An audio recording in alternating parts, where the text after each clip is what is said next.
Recording stopped. Well, there you have it in breaking news. Former Minister of Defence Nosiviwe Mapisa-Nqakula has been elected as a National Assembly Speaker.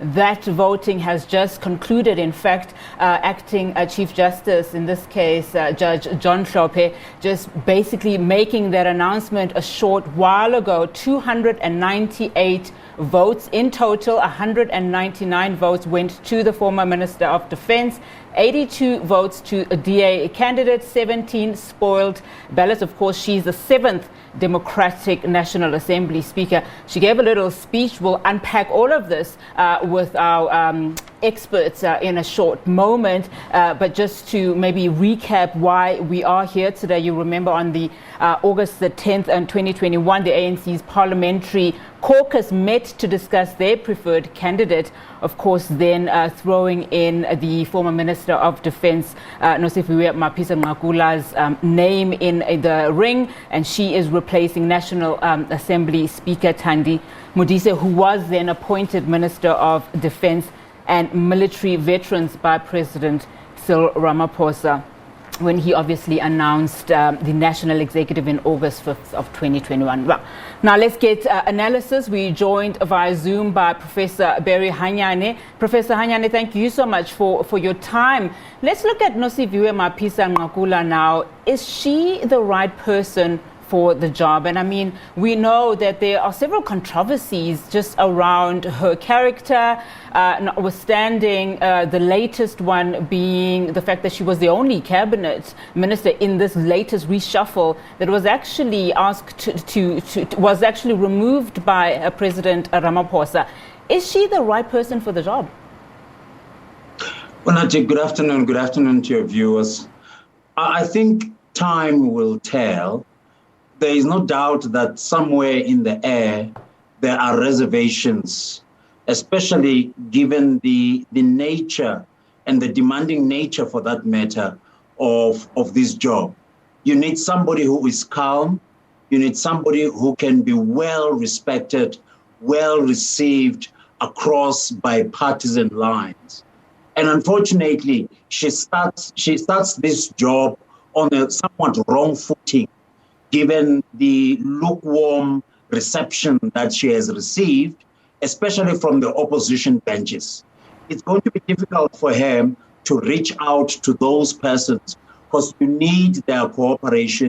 You need them to sort of like toe the line, as it were.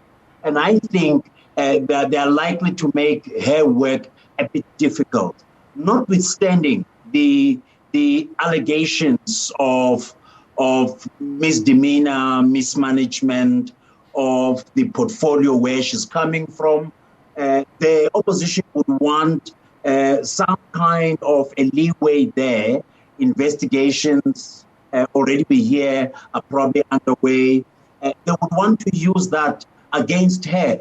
So it's going to be a bumpy road going forward for her. So what then, if we had to look at, just some of the things that she is tainted with, what then does this role require for us to say that it would take some time to tell? What is the kind of leader that is needed in her position? And does she have those qualities if you look at her history? Yeah. I mean, some of the things that she is accused of, and not only just recently, we know that recently we've learned that, the Committee for Defense has called for an investigation where she is accused of taking bribes. I mean, that is a very serious accusation. We also know that there were other, incidences where she did not bestow and show leadership qualities. For instance, the smuggling of a foreign woman into South Africa. Yeah. I think at the time they called it human trafficking. So just what are some of the things that would make her qualities, as she has them now, stand out? Well, Unati, look, it all boils down to her personality traits. Is she one person who is patient? Is she one person who is able to give the other voice a chance? Is she a disciplinarian herself? but at the same time, can she walk the tightrope of balancing discipline, but at the same time ensuring that there is a certain measure of diplomacy? So I'm reminded here of the role played by Max Sisulu in years gone by. But at the same time, we are in a sense coerced to do comparison. Balagambete might not have been a good stewardess there, let alone questions around deputies. It's a demanding task. And at the time when you have the EFF on the one hand, for instance, that wants to bring energy into parliament, at the same time you have individual members who would want to stand out from the 400 member National Assembly. Prof. Hanyani, let me interject there for a minute. I'd like us to actually go back and look at, some of those individuals that you've mentioned who have actually held that role. But I want us now to go and just get some reaction. I'll come back to you in a moment. Let's cross now to our reporter in Parliament, Abra Barbia. Abra, thank you so much for your time. What's been the reaction following this, the results of the election?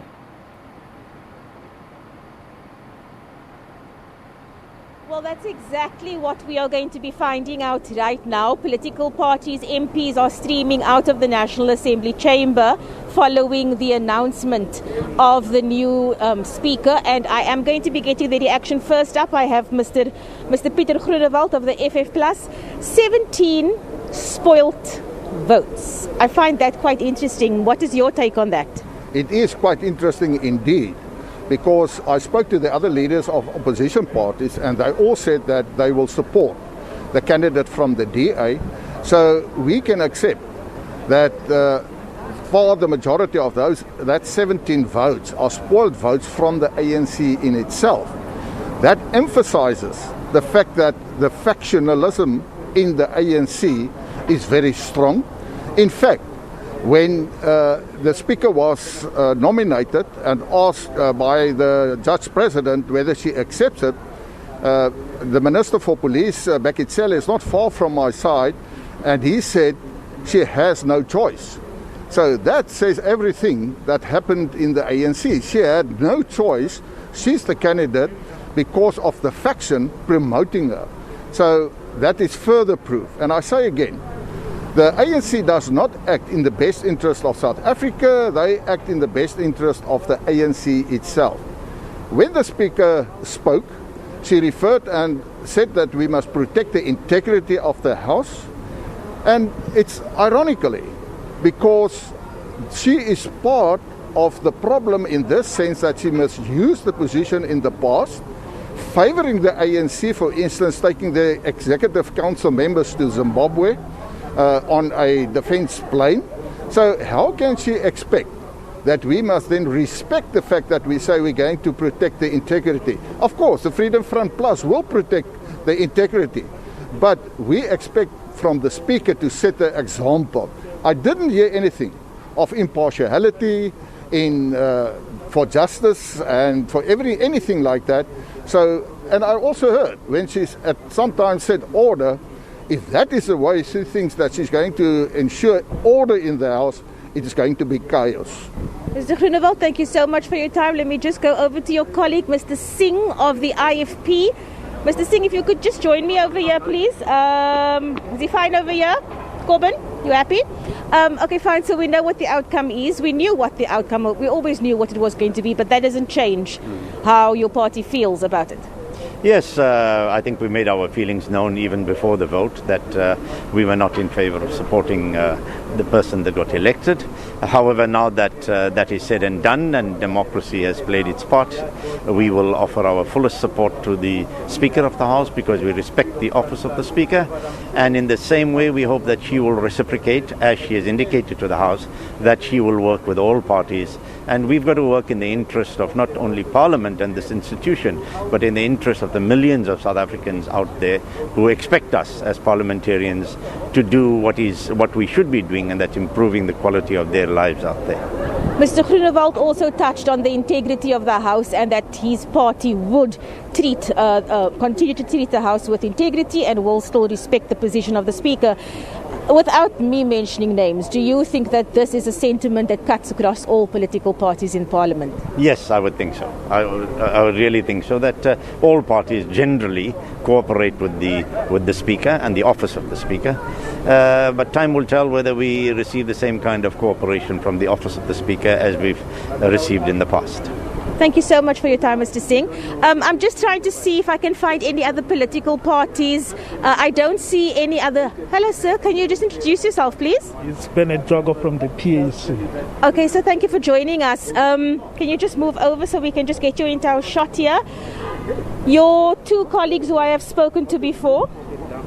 No, you must go down. Sorry, sir. Your two colleagues from the other parties who I've spoken to now, earlier on when I spoke to them, they weren't happy with the nomination of the now elected Speaker. What is your party's stance on Ms. Mapisa-Nqakula now being the Speaker of the National Assembly? Look, it's the choice of the ANC.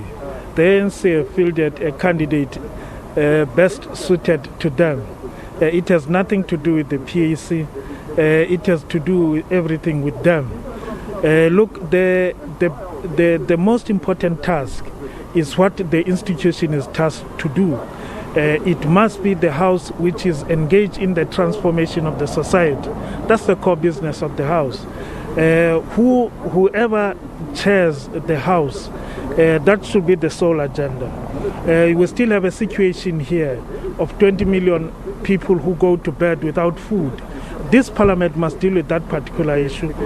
We still have a situation in this country where it's only 4 supermarkets which controls 97% of food distribution in this country. That's the job of this Parliament, to make food accessible to all the people.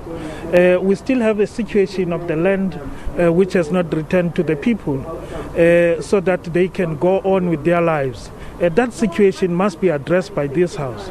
It's not it's gimmicks, it's political gimmicks to play around who presides over this House or not presides over this House. But sir, can I ask, I've asked the other political parties as well, even though opposition parties aren't happy with this choice, in terms of respecting the position of the Speaker, in terms of integrity within the National Assembly, is that something your party still commits itself to? Look, it is important. It is important, the integrity of this thing.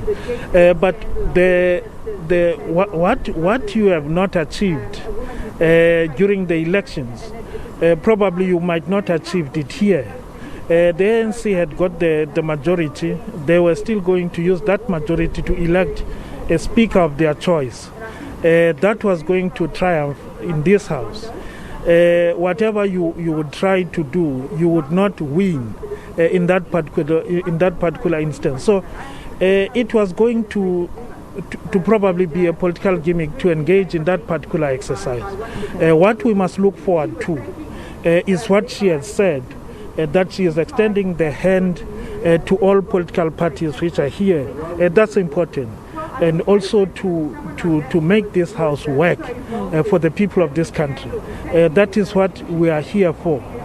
I think that's the most important thing, is that the Speaker of the National Assembly is supposed to give guidance and leadership to all parties who represent all the voters in the country. Exactly. Okay. Exactly. That's her job. Not necessarily to focus on the narrow partisan sectional interests of a party, is to extend the hand to all political parties which are represented here, because the task of this Parliament is to resolve the core problems which are facing the people in this country. Okay. Thank you so much for your time, sir. That was the PAC saying yes, there are bigger issues in the country. I am waiting for the DA, but I will have them in 5 minutes. So let me cross back to the studio, and as soon as we have the DA, you can come back to me. Thank you so much, Abra Babria, for that analysis. Prof, just having listened to what some of the political parties are saying, I mean, these are obviously opposition parties.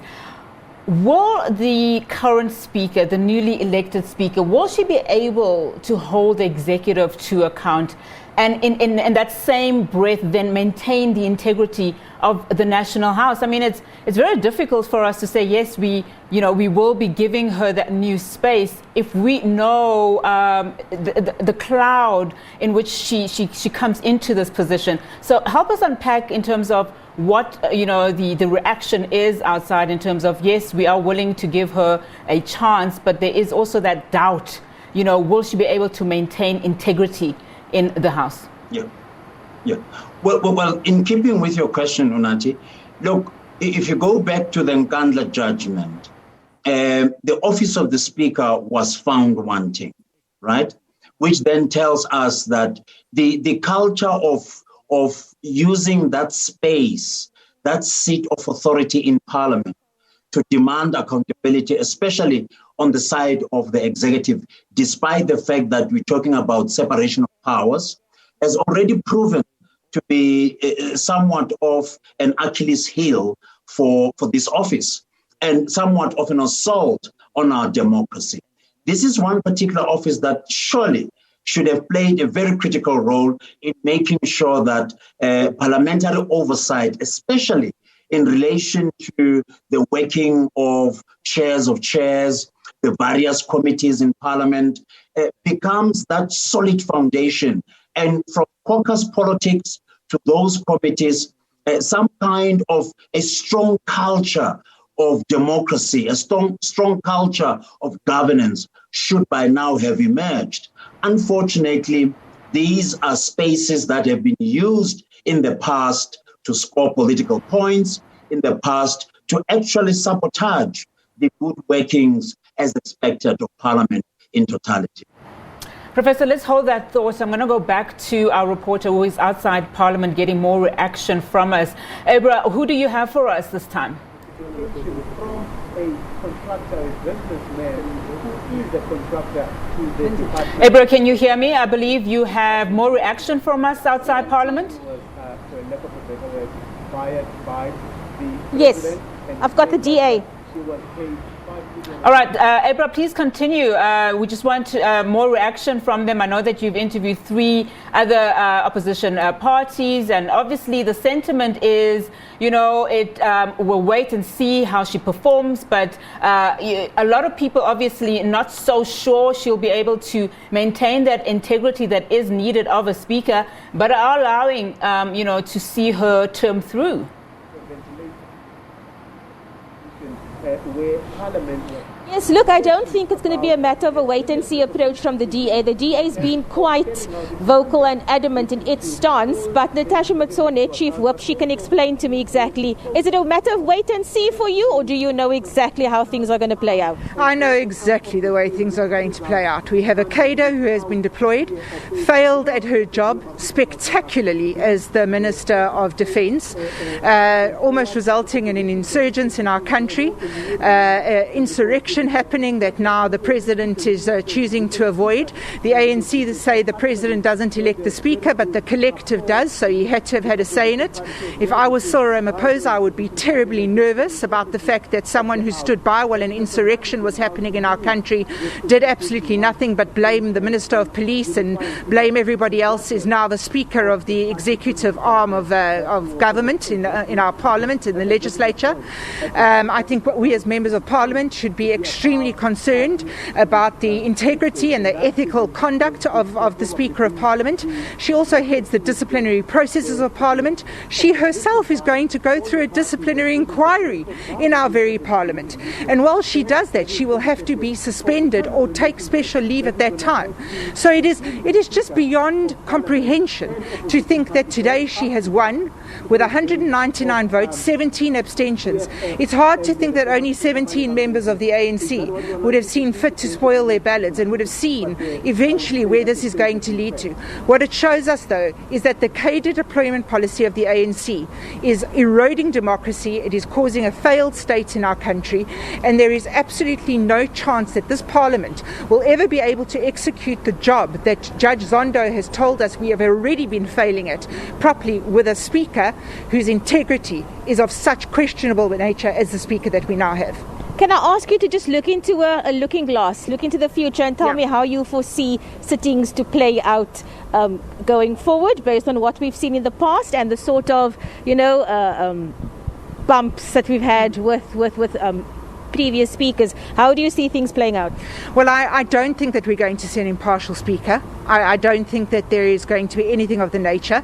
I think that we have become spoilt with Thandi Modise being a wonderful speaker, and I actually just had the privilege of bidding her farewell as I left Parliament and telling her that I would miss her as the speaker, because I did feel that she was impartial and she did give us a voice in Parliament.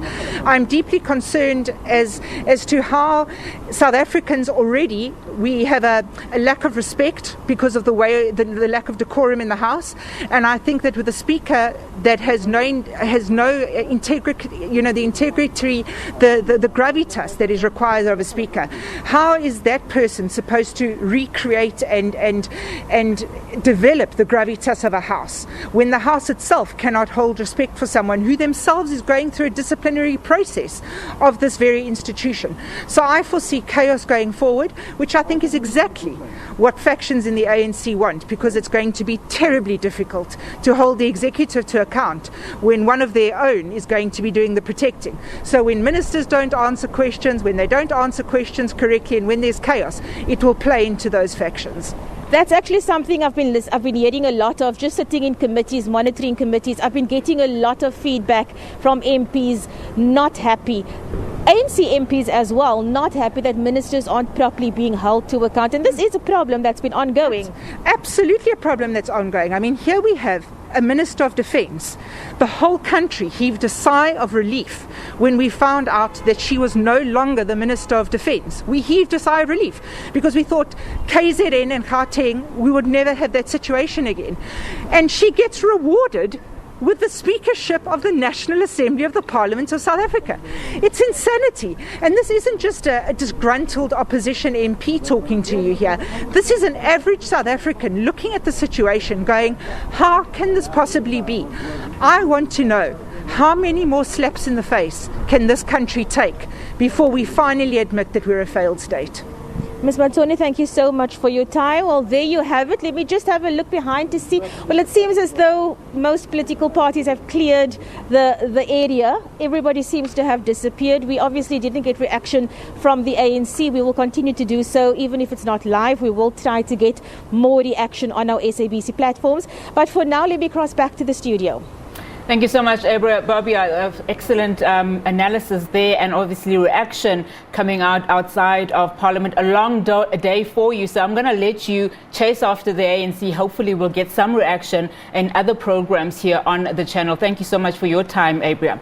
All right, let's go back now to Professor Hanyani. I mean, this has come up time and time again in terms of the former Minister of Defence, Nosiviwe Mapisa-Nqakula, who is now elected Speaker of the National Assembly, will she be able to hold the executive to account? It's come out very strongly there in that report back from the DA. I mean, to steal Natasha Mazzoni's words, she says, this is a cadre who has been deployed.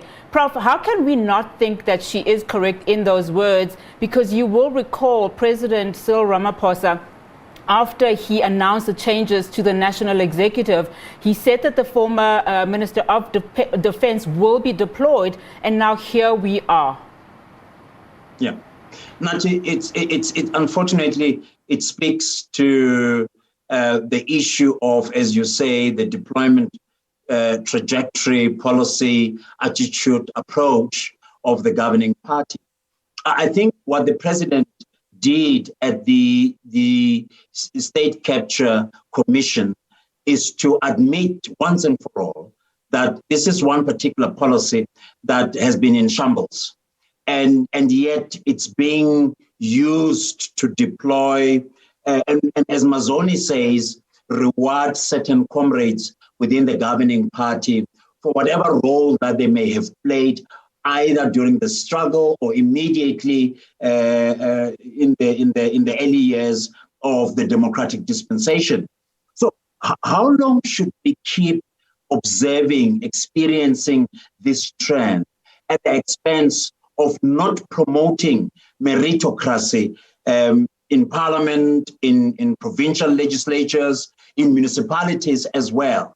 It's an unfortunate culture that has been entrenched, that the back banner here is merit, but those who are closer in terms of proximity to the power that be, they get to be rewarded. Whether this is one particular case, once again, I still say, despite the odds, I think we need to keep an eye on this one.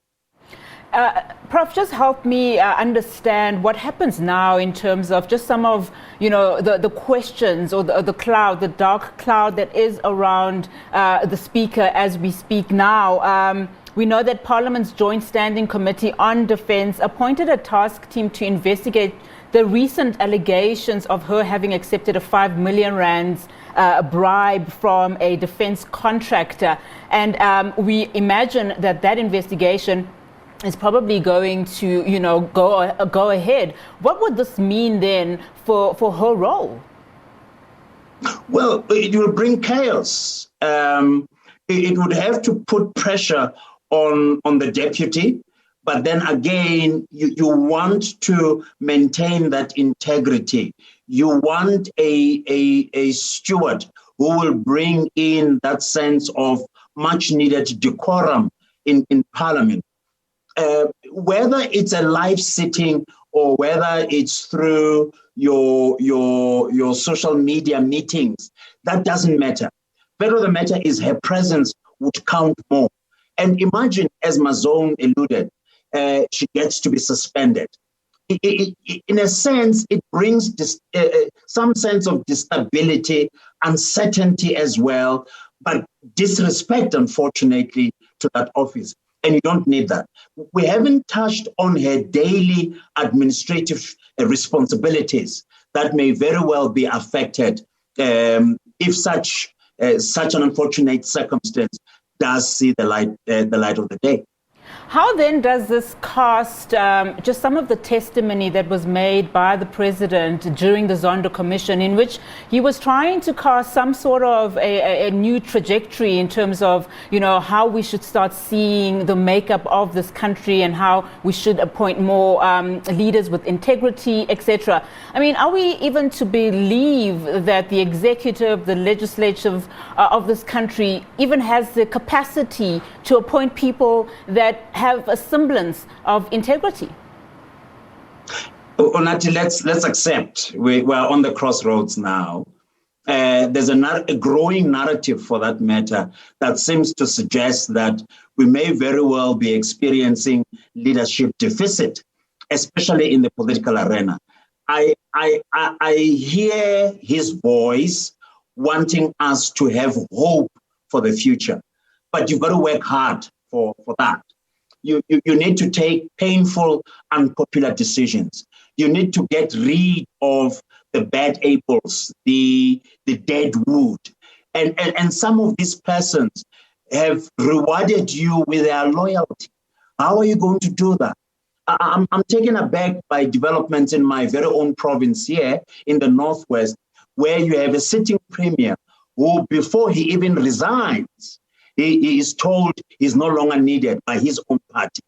These are kinds of developments and unfortunate innuendos that speaks volume when it comes to characterization of leadership, especially in the governing party, and of course, predicting what is likely to happen in relation to the leadership landscape in all spaces of the political spectrum. Prof, as I let you go, just a final question from my end as a South African who is possibly a bit frustrated in terms of where this country is going. What is the democratic process that they should take that forms part of an active citizenry? They're sitting there frustrated. What are the avenues that they can take? I mean, we saw two prominent South Africans just today who leveled court papers against just this very process. And that's just but one stance of what South Africans can do. Just what are the avenues? No, that's one particular avenue. And unfortunately, it comes a little bit late. I've always maintained that one of the deficiencies that we had in this country immediately post-1994 is to quickly celebrate freedom without accepting responsibility for that freedom, without putting in place measures to conscientize everyone who must enjoy that freedom, but then, of course, without empowering all in sundry, so that in the end, we're able as a citizenry to hold government into account, and where things go wrong, we don't step back in the name of civic apathy. We simply engage those in the authority and make sure that we demand answers.